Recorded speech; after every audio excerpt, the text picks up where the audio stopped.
बड़ी खबर बता देते हैं मीनाक्षी, पाकिस्तान तुर्की के ड्रोन का इस्तेमाल कर रहा है। बार बार वो तुर्की से लिए हुए ड्रोन जो है वो भेजने की कोशिश कर रहा है। ये सुसाइड ड्रोन का मलबा मिला है, तुर्की के सुसाइड ड्रोन का मलबा जो है वो बरामद किया गया है। एयर डिफेंस सिस्टम ने तुर्की वाले ड्रोन मार गिराए हैं, लगातार मारे जा रहे हैं। पाकिस्तान से आ रहे जितने भी ड्रोन हैं, तुर्की के ड्रोन से सिविलियन आबादी पर निशाना बनाने की कोशिश की गई है। ये बड़ी खबर है, सिविलियन को निशाना बनाने की कोशिश पाकिस्तान कर रहा है, लेकिन कोशिश नाकाम है।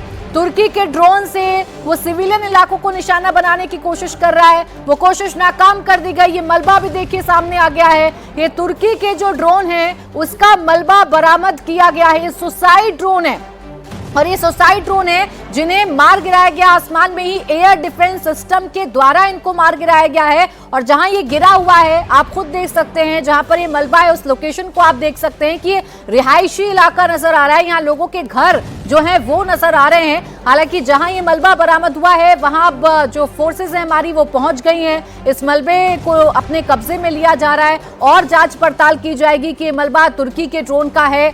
सुन लेते हैं वहां के लोगों को। क्या मामला हुआ आपके घर पर? सर सुबह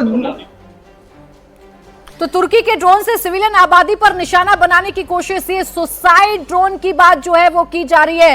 एयर कॉमोडोर बहल सर, बिल्कुल हम पहले भी बात कर रहे थे कि उनका मुरीद एक एयरबेस है जहां पे ड्रोन्स का कंसंट्रेशन है। तो और खासकर ये मीडियम ऑल्टीट्यूड, अगर ये लॉन्गर ड्यूरेशन के ड्रोन्स हैं, लॉन्गर रेंज के ड्रोन्स हैं, तो ये इस्तेमाल मुरीद से भी किए जा सकते हैं। लेकिन इसका मतलब ये नहीं है कि खाली मुरीद है, लाहौर से भी ये इनको लॉन्च किया जा सकता है और ओकारा से, ओकारा एक और जगह है जहां से लॉन्च कर रहे हैं वो लोग ड्रोन। ये जो जगह है ये रिहायशी इलाका है, ये रिहायशी इलाका है, यहाँ बहुत सारे घर हैं। ऐसे इलाके को टारगेट करने की कोशिश की गई है। कहां से लॉन्च किए जा सकते हैं, इसका टारगेट क्या हो सकता है और कैसे टारगेट अचीव नहीं कर पाया? देखिए अभी ग्रुप कैप्टन साहब बहुत अच्छी तरीके से बता रहे थे कि जो छमजूरिया सेक्टर में जो आमर का लॉन्च हो सकता है, जो कि उन्होंने दोनों 65-71 वॉर में किया था, वो बात इन्होंने बिल्कुल सही कही थी। लेकिन साथ साथ में मैं ये कहूंगा कि अगर हम मैप को डाल दें जिसमें पाकिस्तान के एयर बेसेस हैं, पाकिस्तान एयरबेस वाले मैप जरा आप हमें दे दें। और ये जो तुर्की के ड्रोन का इस्तेमाल किया जा रहा है, तुर्की का ये ड्रोन क्या है? ये तुर्की का TB2 medium altitude long endurance drone है।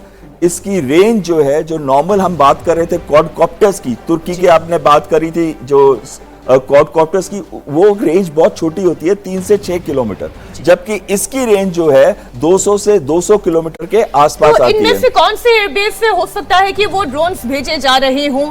आप बता रहे क्योंकि उसकी 200 से 250 किलोमीटर से ज्यादा की रेंज। देखिए मुरीद एक एयरबेस है जहां पे इनका ड्रोन का कॉन्सेंट्रेशन है, लेकिन ड्रोन एक ऐसी चीज है जो कहीं पे भी डिप्लॉय की जा सकती है और बहुत जल्दी से ऑपरेट की। आप चकलाला जो इनका एयरबेस है वहां से भी लॉन्च कर सकते हैं, अगर लाहौर है लाहौर से भी लॉन्च कर सकते हैं। लेकिन मेन एयरबेस जो है मुरीद, इसी वजह से हमने इसको टारगेट किया था आज सुबह।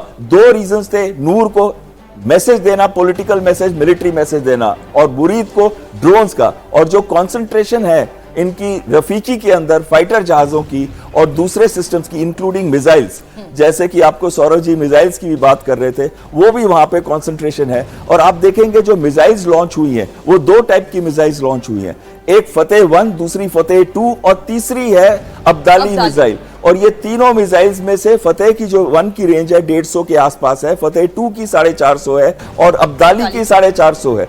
तो ये कहीं ना कहीं पाकिस्तान अब इसको अलग लेवल पे लेके गया है, इस वॉरफेयर को, जहां पे वो अपने गाइडेड मिसाइल्स, जो उनके गाइडेड मिसाइल्स है, शॉर्ट रेंज बैलिस्टिक मिसाइल, उनका इस्तेमाल कर रहा है। ये लेवल जो एस्केलेशन लेवल है ये हायर लेवल है। एक और मैप सर आप हमें दें।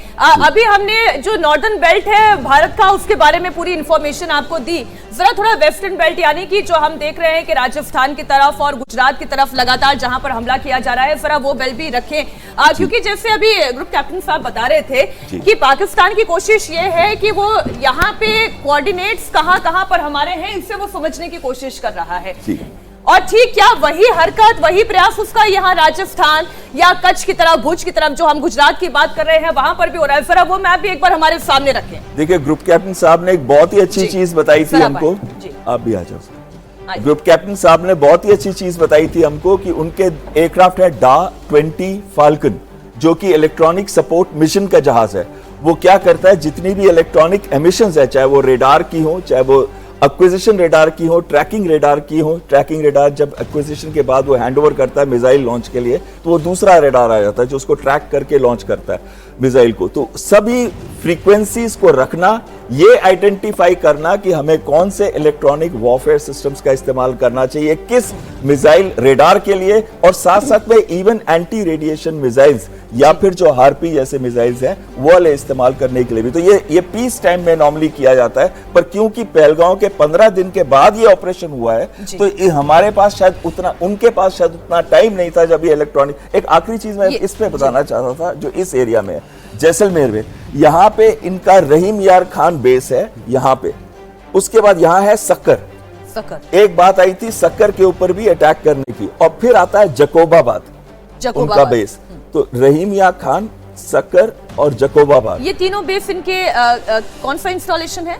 इनके तीनों में से रहीम यार खान से वो नॉर्मली ड्रोन्स और मिसाइल्स का इस्तेमाल करते हैं, और साथ में जो सक्कर और जकोबाबाद है वहां पे उनके फाइटर एयरक्राफ्ट है। सक्कर की तो रनवे लेंथ भी 9000 फीट है, यानी कि यहां से वो शॉर्ट रेंज अपने F7PG का इस्तेमाल करते हैं नॉर्मली।